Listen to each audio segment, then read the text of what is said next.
اسلام کی پوری تاریخ میں جتنے بھی گمراہ قسم کے لوگ پیدا ہوئے ہیں انہوں نے یہی نعرہ بلند کیا ہے کہ قرآن خود پڑھو، خود سمجھو، خود سیکھو اور خود اس پر عمل کرو، اور اپنی رائے کو قرآن سمجھنے میں، قرآن کے مفاہیم اور مطالب اور مراد سمجھنے میں اپنی رائے کو دخل دیا، جس کی وجہ سے وہ گمراہی کا رستہ اختیار کر بیٹھے۔ جتنے بھی بدعتی اور گمراہ لوگ نکلے ہیں، اسلامی تاریخ آپ اٹھا کر دیکھ لیں، جو اول نمبر پر جن کا نام آتا ہے مبتدعین میں روافض اور خوارج۔ خوارج کا کیا کام تھا؟ خوارج نے یہی کیا ہے کہ اپنے دعوے کو قرآن سے ثابت کرنے کی انہوں نے کوشش کی اور قرآن کے مفہوم کو بگاڑ کر پیش کیا۔ سیدنا مولا علی مرزا شیر خدا کرم اللہ تعالیٰ وجہ الکریم کے خلاف جو انہوں نے پروپیگنڈا کیا ہے، تو وہ اپنے اس دعوے پر قرآن ہی سے دلائل پیش کرتے رہے۔ ان الحکم الا للہ، قرآن کی آیت ہے سورہ یوسف میں، اور اس کے علاوہ کئی اور مقامات پہ موجود ہے کہ جس کا جو مطلب بگاڑ کر، مفہوم بگاڑ کر وہ پیش کرتے تھے، اور یہ کہتے تھے کہ اللہ کے علاوہ کوئی حاکم نہیں ہے، یعنی اس کا مطلب یہ ہے کہ جو اللہ کے علاوہ کسی کو حاکم مانے وہ مشرک ہے۔ تو اسی وجہ سے انہوں نے مولا علی مرزا شیر خدا کرم اللہ تعالیٰ وجہ الکریم کو مشرک کہا، اور کہا کہ اشرکتا فی دین اللہ رجال، اے علی تو نے بندوں کو خدا کا شریک بنا کے شرک کیا، ہم تمہاری بات نہیں مانیں گے۔ اور خوارج یہ وہ لوگ ہیں، یہ وہ طبقہ ہے جس کے بارے میں سرکار دو عالم صلی اللہ علیہ وآلہ وسلم کی صحیح احادیث موجود ہیں، کثرت کے ساتھ احادیث، کتب حدیث میں بخاری، مسلم، ترمذی، آپ حدیث کی کوئی کتاب اٹھا کے دیکھیں، تقریباً آپ کو حدیث کی ہر کتاب میں خوارج کی نشانی اور علامت نبی کریم علیہ الصلوۃ والسلام کی بیان کردہ ملے گی کہ سرکار دو عالم علیہ الصلوۃ والسلام نے فرمایا یقرؤون القرآن، وہ خارجی قرآن پڑھیں گے، قرآن کی تلاوت کریں گے، یتلون کتاب اللہ رتبا، وہ اللہ کی کتاب قرآن کو بڑا مزے سے پڑھیں گے۔ اور سنن ابی داؤد میں 4768 نمبر حدیث ہے جس میں ارشاد فرمایا کہ صحابہ وہ خوارج اتنا قرآن پڑھیں گے، لیست قراءتکم الی قراءتہم شیئا، تمہارا قرآن پڑھنا ان کے قرآن پڑھنے کے مقابلے میں کچھ بھی نہ ہوگا۔ لا صیامکم الی صیام شیئا، لا صلاتکم الی صلاتہم شیئا، تمہاری نمازیں ان کے نمازیں کے مقابلے میں کچھ نہ ہوں گی، اور تمہارے روزے ان کے روزوں کے مقابلے میں کچھ نہ ہوں گے۔ وہ اتنا قرآن پڑھیں گے، وہ سمجھیں گے کہ قرآن ان کے لیے ہے لیکن قرآن ان کے خلاف ہوگا۔ تو قرآن کا دعویٰ کر کے انہوں نے گمراہی اختیار کی، خود قرآن پڑھا، اور جو سمجھ اور جو فہم نبی کریم علیہ الصلوۃ والسلام کے صحابہ کی تھی، اس فہم کو چھوڑ کے آج خود قرآن کو سیکھنا اور سمجھنا، پڑھنا شروع کر دیا۔ اسی طریقے سے جتنے گمراہ بدعتی فرقے نکلے، معتزلہ ایک قدیم گمراہ فرقہ گزرا ہے، جنہوں نے اپنے جو اعتزالی نظریات تھے، گمراہانہ نظریات تھے، جس طرح قرآن مجید فرقان حمید کو وہ مخلوق کہتے تھے، اپنے اس دعوے کو ثابت کرنے کے لیے وہ قرآن کی آیتیں ہی پڑھتے تھے۔ وہ کہتے دیکھیں قرآن مجید میں جگہ جگہ پہ لکھے، اللہ فرماتا ہے انا انزلناہ فی لیلۃ القدر، بے شک ہم نے قرآن کو لیلۃ القدر میں نازل کیا۔ انا انزلناہ قرآن عربیہ، ہم نے قرآن کو عربی میں نازل کیا۔ اور لوگوں سے پوچھتے تھے، امام احمد بن حنبل رحمۃ اللہ کے مناظرے دیکھے جو معتزلہ کے خلاف آپ نے کیے، تو اس میں ان کے دلائل یہی ہیں۔ لوگوں سے یہ پوچھتے تھے بتاؤ کہ کیا قرآن شے نہیں ہے؟ تو لوگ کہتے شے ہے، تو کہتے قرآن میں لکھا ہے کہ اللہ خالق کل شیء، اللہ ہر شے کا خالق ہے، لہذا اللہ قرآن کا بھی خالق ہے۔ جب اللہ ہر شے کا خالق ہے تو اللہ قرآن کا بھی خالق ہے۔ اسی طریقے سے جتنے بھی گمراہ اس طرح کے لوگ آئے ہیں، انہوں نے قرآن ہی سمجھنے کا اور قرآن ہی پڑھنے کا دعویٰ کیا ہے۔ خوارج کی تو نشانی سرکار دو عالم صلی اللہ تعالیٰ علیہ وسلم نے بیان کی ہے کہ یقرؤون القرآن، خارجی کیا کریں گے؟ قرآن پڑھیں گے، لیکن قرآن ان کے حلق سے نیچے نہیں جائے گا۔ صحابہ کو فرمایا جا رہا ہے کہ صحابہ وہ اتنا قرآن پڑھیں گے، لیست قراءتکم الی قراءتہم شیئا، تمہارا قرآن پڑھنا ان کے مقابلے میں کچھ نہیں ہوگا، یعنی وہ اتنا زیادہ قرآن پڑھیں گے لیکن قرآن پڑھنے کے باوجود انہیں ہدایت نہیں ملی۔ اب قرآن کتاب ہدایت ہے، اس میں کوئی شک و شبہ نہیں ہے، قرآن ہدایت دیتا ہے، کتاب ہدایت ہے، لیکن اب پڑھنے والا جب قرآن کو اپنی من مرضی کر کے پڑھے گا اور قرآن میں اپنی رائے کو دخل دے گا اور اپنی الٹی سوچ کو قرآن میں دخل دے گا، تو پھر وہ قرآن سے ہدایت حاصل نہیں کر سکتا۔ اب انجینئر محمد علی مرزا نے یہ تو آیت بار بار پڑھی ہے کہ ہدی للناس، ہدی للناس، قرآن یہ لوگوں کے لیے ہدایت، ساری انسانیت کے لیے ہدایت ہے۔ یقیناً قرآن ساری انسانیت کے لیے ہدایت ہے، لیکن پہلا ورقہ کیوں چھوڑ گئے؟ پہلے ورقے پہ لکھا ہے ہدی للمتقین، یہ قرآن متقین کے لیے ہدایت ہے۔ اب دو آیتیں قرآن مجید میں، ایک میں فرمایا ہدی للمتقین،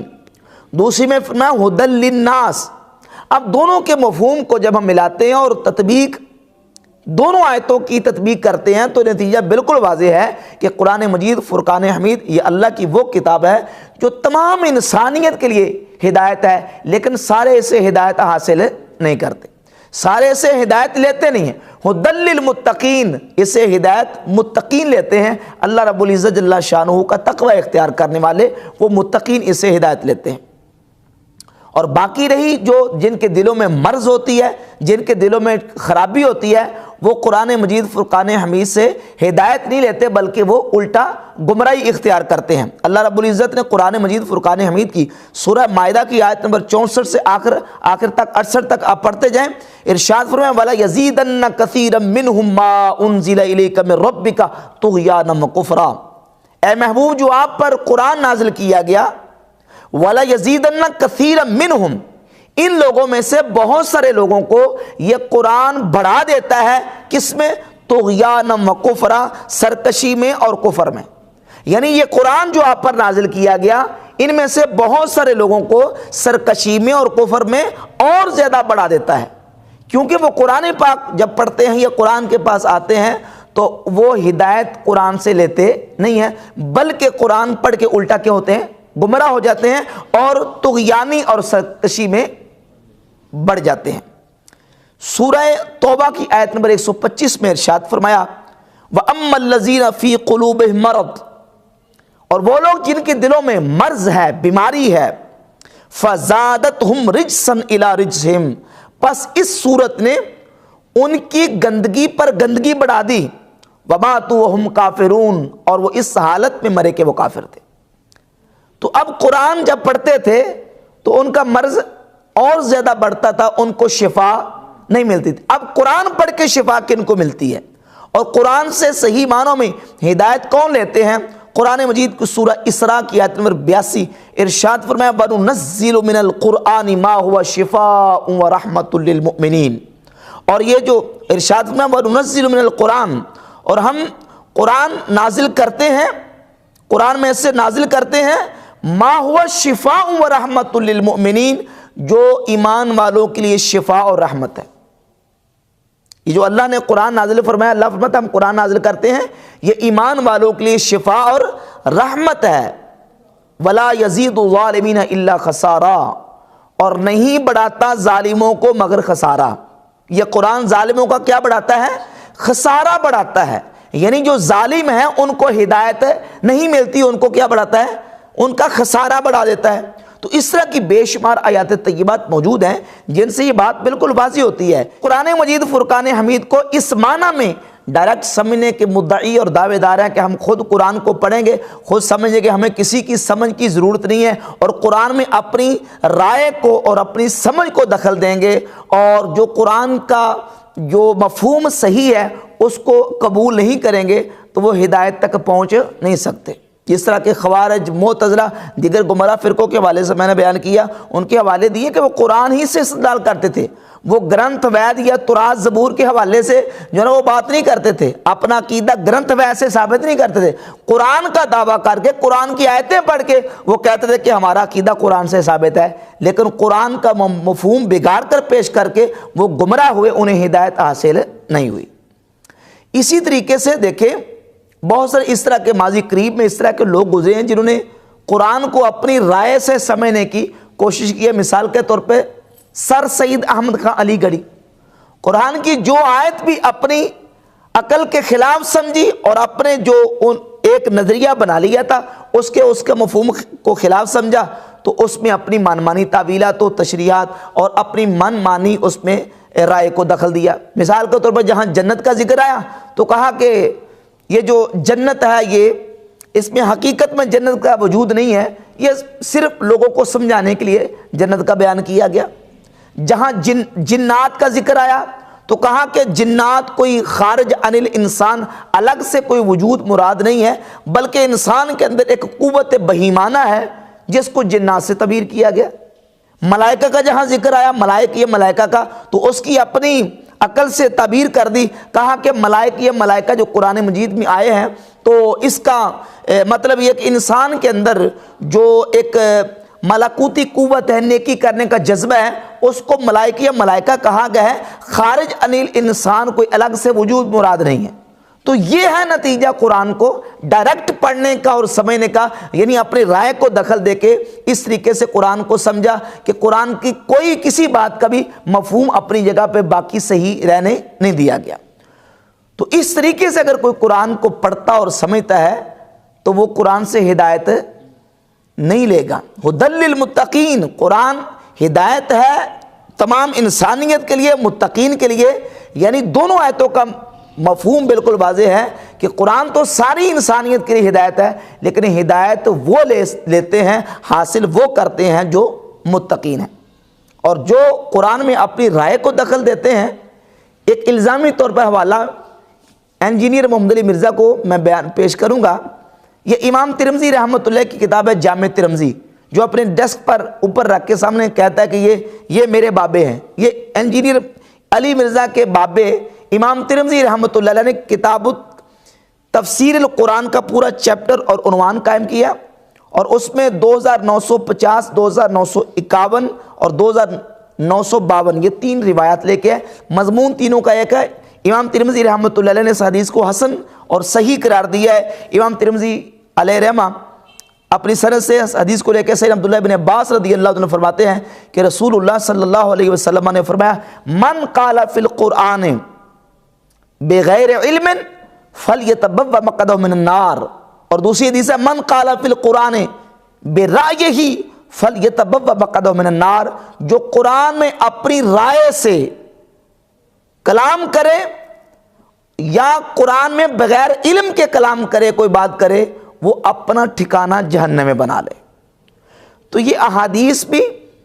اور یہ قرآن مجید فرقان حمید کے دلائل یہ بالکل واضح کرتے ہیں کہ قرآن مجید کو پڑھا جائے گا، سمجھا جائے گا اسی طریقے کے مطابق جو طریقہ رسول اللہ صلی اللہ علیہ وآلہ وسلم کا بیان کرتا ہے اور نبی کریم علیہ الصلوۃ والسلام کے صحابہ نے حضور سے سیکھا ہے۔ سرکار دو عالم صلی اللہ علیہ وسلم کی ذات اقدس کو اللہ رب العزت نے یہ منصب عطا فرمایا ہے کہ یعلمہم الکتاب والحکمہ، حضور کتاب اور حکمت کی تعلیم دیتے ہیں، اور نبی علیہ الصلوۃ والسلام کا یہ منصب اللہ رب العزت نے قرآن مجید فرقان حمید میں بیان فرمایا ہے۔ سورہ نحل کی آیت نمبر 44 سے ارشاد فرمایا، وَأَنزَلْنَا إِلَيْكَ الذِّكْرَ لِتُبَيِّنَ لِلنَّاسِ مَا نُزِّلَ إِلَيْهِمْ، اے محبوب ہم نے آپ کی طرف ذکر نازل فرمایا، لِتُبَيِّنَ لِلنَّاسِ، تاکہ آپ لوگوں کو بیان کر دیں۔ تو اللہ نے قرآن نازل کر دیا، لیکن اس کا بیان نبی کریم علیہ الصلوۃ والسلام نے، جس طرح حضور نے قرآن کے کلمات صحابہ تک اور اپنی امت تک پہنچائے ہیں، اسی طریقے سے رسالت مآب صلی اللہ علیہ وآلہ وسلم نے ان کلمات کے معانی بھی اپنی امت کو سکھائے ہیں اور اپنی امت تک پہنچائے ہیں۔ یعنی حضور نے بالمشافہ صحابہ اکرام علیہ رضوان کو سکھایا، اور انہی صحابہ کے بارے میں صحیح بخاری کے حدیث 4999 نمبر، خذوا القرآن من اربعۃ، ان 4 سے قرآن سیکھو، یعنی عبداللہ بن مسعود، حضرت سالم، ابی بن کعب، حضرت معاذ، جنہوں نے رسول پاک صلی اللہ علیہ وسلم سے ڈائریکٹ قرآن سیکھا۔ تو حضور کے صحابہ نے حضور سے سیکھا، اور بعد میں پھر امت نے اسی طریقے سے جو نا وہ سینہ در سینہ قرآن مجید کے مفاہیم کو سیکھا اور امت تک وہ مفاہیم پہنچے۔